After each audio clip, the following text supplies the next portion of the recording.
que bom ter vocês aqui novamente. A partir deste PET, teremos mudança. Então, eu, Laís, e a minha colega Maria Elisa estaremos apresentando este novo PET. Somos alunas do IF Sul de Minas, cursamos licenciatura em Geografia e somos participantes do PIBIT. Então, retornando ao PET, na página 134, começaremos este novo PET. E o tema será o agronegócio e agricultura familiar.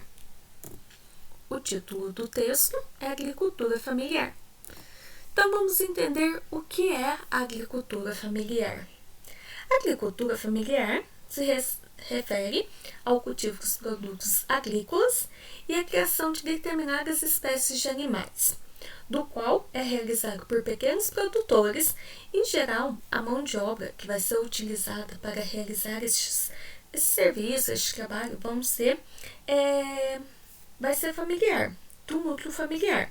Mas também pode ser por pessoas assalariadas, que são aquelas pessoas que vão oferecer mão de obra e em troca vão receber um salário. É importante saber que uma grande parcela de pequenas propriedades familiares passou a incorporar grandes áreas fundiárias, principalmente do estado do Paraná e Mato Grosso do Sul. Assim, a população saiu do campo e foi em direção à cidade. Laís, eu já ouvi falar sobre outros tipos de agricultura além da agricultura familiar. Sim, existem. E pode ser agricultura sustentável, que ela vai se importar com a preservação da natureza e o uso racional dos recursos naturais. A permacultura, talvez vocês nunca tenham ouvido falar ou ouvido muito pouco, já que é uma agricultura que se vai basear na criação de ambientes humanos, sustentáveis e produtivos em equilíbrio e harmonia com a natureza. A agricultura tradicional, que tem como característica o manejo tradicional da agricultura, e a agricultura moderna, que vai ser a base do agronegócio, pois seu método é a monocultura e a proliferação de agrotóxicos. Aqui são imagens referentes aos tipos de agricultura apresentados anteriormente. Então, agricultura sustentável, agricultura moderna, permacultura, agricultura tradicional. Conforme podemos observar aqui, cada uma tem uma característica e cada uma é diferente da outra, porque cada uma tem um objetivo. A agricultura familiar possui algumas características, então vai ser uma pequena propriedade. A produção geralmente vai ser pouco incrementada por fertilizantes. A produção é voltada em maior parte para alimentos e bens de consumo.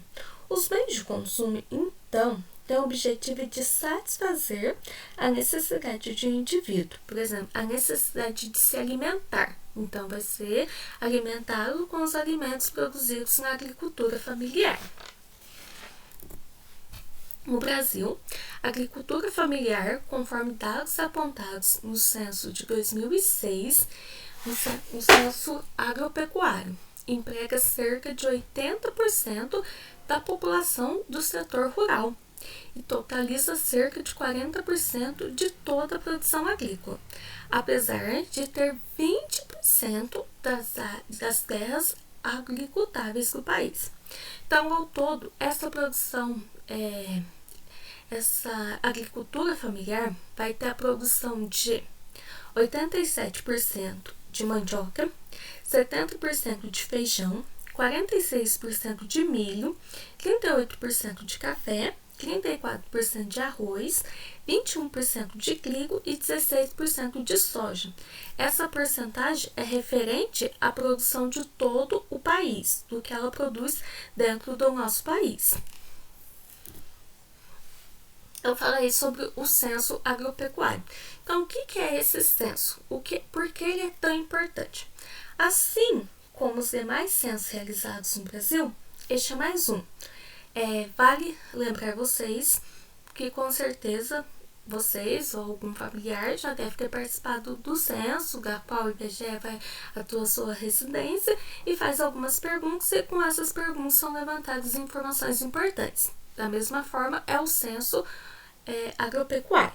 que esse censo ele vai trazer? Ele vai investigar as informações sobre estabelecimentos agropecuários e as atividades agropecuárias neles desenvolvidas, as características do produtor, do estabelecimento, da economia e o emprego no meio rural.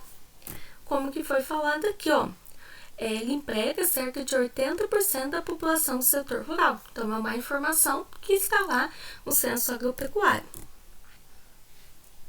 Ainda que seja uma atividade muito importante para o sustento de diversas famílias que vivem na zona rural, dados apontam que cerca de 70% dos alimentos consumidos no Brasil são frutos da agricultura familiar. Então, com certeza, o alimento que vocês querem consumir em casa é fruto da agricultura familiar. E esses alimentos podem ser esses que foram apresentados anteriormente: a mandioca, o feijão, o milho, o café, o arroz. Então, algum desses alimentos, com certeza, que vocês consomem, pode ser da agricultura familiar. Fizer que neste processo técnicas de cultivo e extrativismo que englobam práticas e conhecimento popular estão presentes. Vamos ver alguns exemplos disso. As estufas plásticas, qual que é a importância delas? A estufa plástica, ela vai possibilitar a produção no período de colheita e a próxima com o aumento da produtividade e qualidade e obtenção de melhora nos preços para o produtor. Outro importante é a rotação de cultura. É o plantio alternado na mesma área de espécies e características familiares diferentes. No Brasil, a agricultura familiar está presente em quase 85% das propriedades rurais do país. Cerca de metade deste percentual está concentrado na região nordestina. O Nordeste é responsável por 1/3 da produção total. Então, vamos observar isso aqui. As bolinhas representam a proporção do número de estabelecimento, o número de estabelecimento da agricultura familiar. E de acordo com a intensidade das cores, vai ser essa proporção. Então, o mais claro vai ser a menor proporção, o laranja mais claro vai ser a média proporção e o laranja mais escuro vai ser a maior proporção. Então, o que a gente observa? Que essa maior proporção está na região nordestina. No ano de 2014, a Organização das Nações Unidas, a ONU, teve como temática central a agricultura familiar.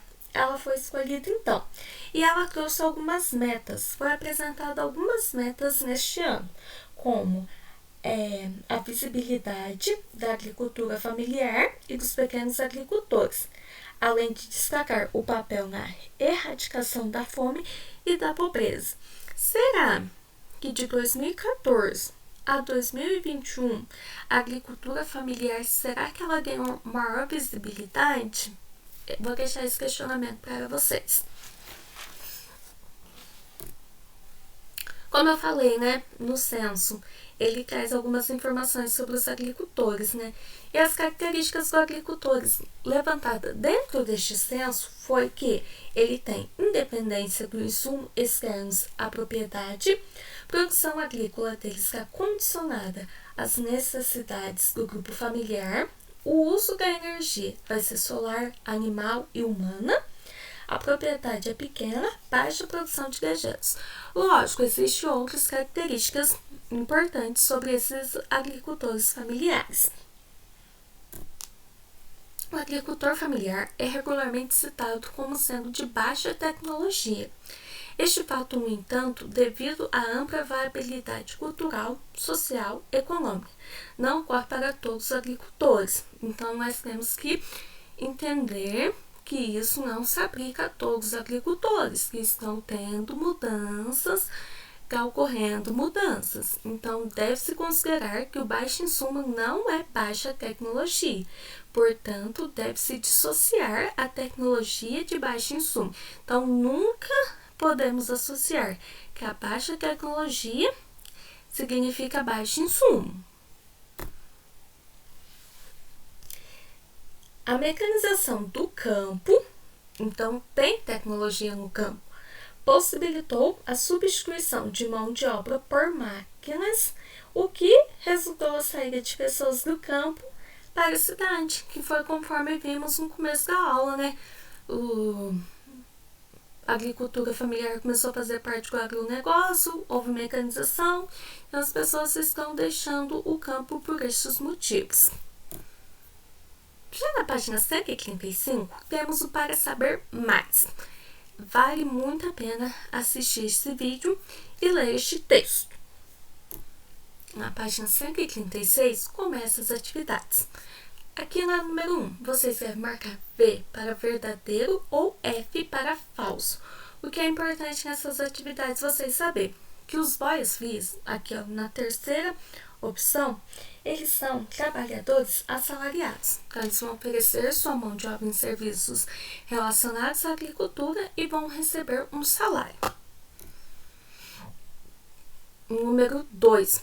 Vocês devem ler este texto e marcar a opção correta.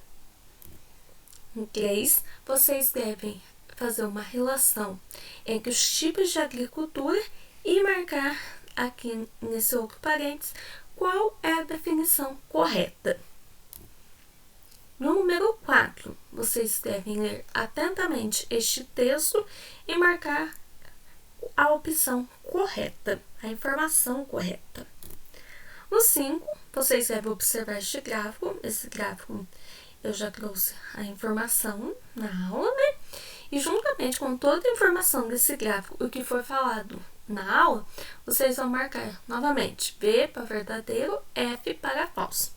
Eu espero que tenha ajudado vocês. Se vocês tenham gostado, muito obrigada.